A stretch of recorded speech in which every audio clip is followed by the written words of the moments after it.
No wonder your genre is struggling. No wonder late night television has never been more irrelevant than it is in the year of our Lord 2024.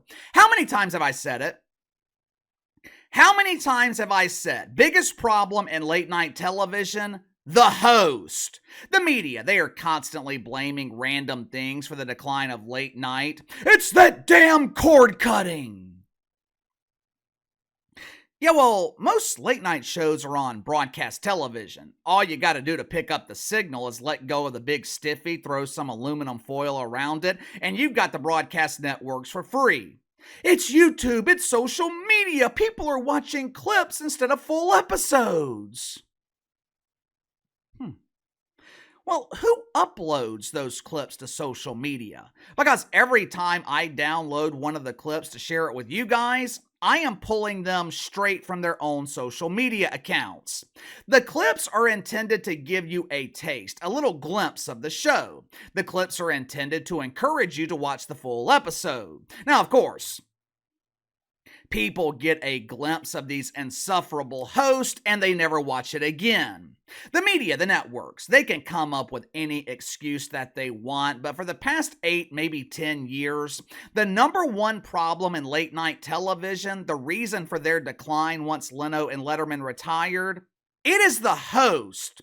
I call them the trio of huge embarrassing failures, which, by the way, I've had several of you guys reach out to me recently asking if we're going to have another huge embarrassing failure awards this year. The answer is obviously yes. The second annual huge embarrassing failure award is going to be taking place in December. Just like last year, it'll probably be around Christmas time. I'll start collecting and asking for your nominations here in the next couple of weeks.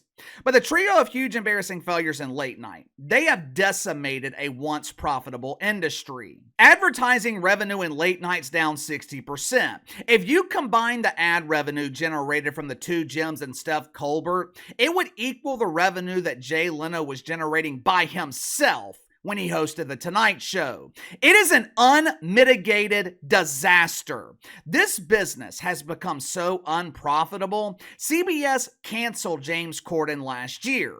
Jamie C., he was costing the network a cool $20 million a year. A genre that used to print money was now losing $20 million every year off of one show. Last night, we were given further proof as to why late night is struggling.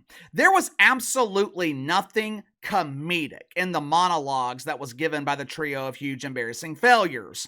Jimmy Kimmel, he was damn near crying. Executives at ABC, they were rushing to refill the tampon dispenser so Jim had plenty of pads to dry his tears. Steph Colbert was increasingly bitter. Sean Squires, well, Casey, don't you mean Seth Meyers? Who in the hell is Seth Meyers? I'm talking about Sean Squires, lead accountant at Squires and Squires, who moonlights as the loser that comes on after Jim Fallon and finishes putting the half dozen people to sleep who are still wasting time watching this garbage. Sean was complaining about Orange Santa taking a dump in his fireplace and leaving him fresh turds for Christmas. I don't like Donnie Trump. He's not a nice boy.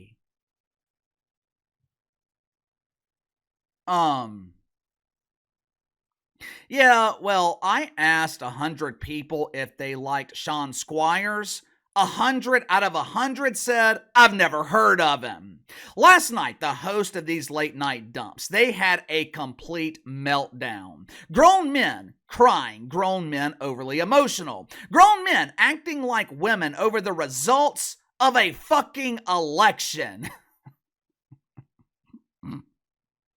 If you haven't already, make sure to like and subscribe. You can follow me on Twitter at KC_BTL84. Go ahead and get to the sponsor for today's video, a company who I can assure you was not crying over the results of this election. I'm sure they were celebrating since their business should see unprecedented growth over the next 4 years, just like America. My good friends at Trump Trends. Trump Trends just released an exclusive collector's edition of gold boots and sneakers. These gold-plated shoes, they are made with premium Italian American grade leather and handcrafted right here in the USA. There's only 1,000 pair of these limited edition boots and shoes available. These are the perfect gift for the collector in your family. Christmas is right around the corner. You can give them a rare piece of history by making them one of the few people that own a pair of limited edition Trump footwear. Since these are handcrafted with strong American hands, takes time for them to be prepped and shipped. If you want these to arrive by Christmas, they need to be ordered immediately. I think the deadline was Tuesday, Election Day. So if you want these to arrive sometime around Christmas, order them now. Trump Trends is your one-stop shop for everything Donald Trump. So join over 30,000 satisfied customers by clicking the link in the description below. Use my promo code BTL10, BTL10. Save 10% off your first purchase with Trump Trends. Last night, Jim Kimmel opened his late night dump with what appeared to be a eulogy, which I guess makes sense because the political career of cackling Cam Harris, it has been laid to rest in the woke cemetery. By this time next year, cackling Cam, she will be forgotten. Only time you'll hear her voice is when you're ordering a quarter pounder with cheese from McDonald's. But Jim opened the show last night in a very somber mood. He was very concerned about the future of women. He was very concerned for the children. Oh, the children. It's all about the children. Jim Kim was very concerned for his friends in Ukraine, which was strange because I haven't heard Jim or any of his pretend friends in the media express their concern for their friends in Palestine. I wonder why. I wonder if it has anything to do with Hamas begging for the war to end minutes after Trump was reelected. Imagine the irony. But here is Jim Kimmel's monologue last night. Watch it for yourself. It was a terrible night for women, for children, for the hundreds of thousands of hardworking immigrants who make this country go, for healthcare, for our climate, for science, for journalism, for justice, for free speech. It was a terrible night for poor people, for the middle class, for seniors who rely on Social Security, for our allies in Ukraine, for NATO, for the truth. In the 39 years I have been living, I can only think of one time in my adult life where I've been reduced to tears. August 2018, I woke up one Friday morning. I let my dog Chloe out into the backyard while I got a shower. Same routine that we had done every morning for the past 10 years. Chloe gets out of the backyard while I'm in the shower, got hit by a car. I cried for 3 days. If something happened to my parents, my wife, my stepdaughter, my sister, my nephews, I could see myself crying. In my 39 years, you know what I have never cried about? I have never cried over an election. I have never cried over another dude. And I'm not buying this bullshit that Jim Kimmel was crying over Donnie Trump in this election. This was just another bad performance from a shitty actor. Steph Colbert followed up with a stupidity. Now, unlike his brother in failure, Jim Kimmel, Steph made a desperate attempt to be funny. Of course, the problem is he's not. Watch for yourself. After a bizarre and vicious campaign fueled by a desperate need not to go to jail, Donald Trump has won the 2024 election. All day yesterday, I was walking around proudly wearing my I voted sticker. Today, I wore my I am questioning my fundamental belief in the goodness of humanity sticker. This is a democracy. That's democracy with a capital duh. And in this democracy, the majority has spoken, and they said they don't care that much about democracy.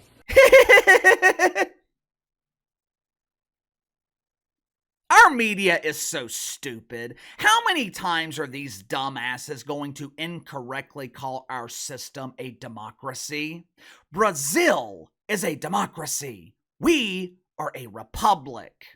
You know, the mainstream media, they are standing at a crossroads right now. Like I told you guys yesterday, Cam Harris was not the biggest loser in this election. Hell, no one expected Cam to win to begin with. Matter of fact, I think they wanted her to lose so they didn't have to run her again in 2028. I think they wanted to select Gabby Newsom once Johnny B. Biden was forced to step aside. Obviously, though, they couldn't select Gabby over Cammie because that would be racist. So they pushed Cam into a campaign that she had no chance of winning, and they will never have to deal with her again. Fortunately for us, neither will we. But Cam was not the biggest loser in this election. The mainstream media was the biggest loser. With this being a landslide victory for the Trumper, it was an indictment on the complete lack of influence in the mainstream media. Hollywood celebrities no longer have influence. They tried to use Taylor Swift to influence young women to vote for Cam. I guess there weren't enough young women who were Swifties. I'm a Swiftie. Yippee! Which is great news for all my single men out there because it means there is plenty of normal women for you to choose from. If you're on a first date with a woman and she admits to being a Swiffer or she's got front row seats to see the Yentas on The View, ask for the check and get the hell out of there. The media, though, they are at a crossroads right now. This could go one of two ways. Number one, the media follows the advice of Dennis Allen. The media keeps doing what you're doing. Or the mainstream media goes through a massive reset. They get rid of these huge embarrassing failures. They distance themselves from paid propagandists like Rachel Maddow, The Wicked Weave, Joy Reid, Little Red Riding Hood, Jen Psaki. And they bring people in that America might actually trust. If they were smart, they would obviously choose option B. The problem is the media is agenda-driven. The mainstream media will not change. They are already doubling down. They are asking for a supersized serving of the woke wiener. Yes, I'll take a supersized wiener fresh off the grill with a side of preparation H. The media is going to continue down this path of self-assured destruction, which is fine with me because the more repulsive the media gets, the more my audience grows. The Trumper was obviously the better choice, but other than that, you know why he won this election? Compare his supporters to supporters of Cam Harris. Compare the people who publicly supported Trump to the celebrities that supported Cam. Which ones are more relatable?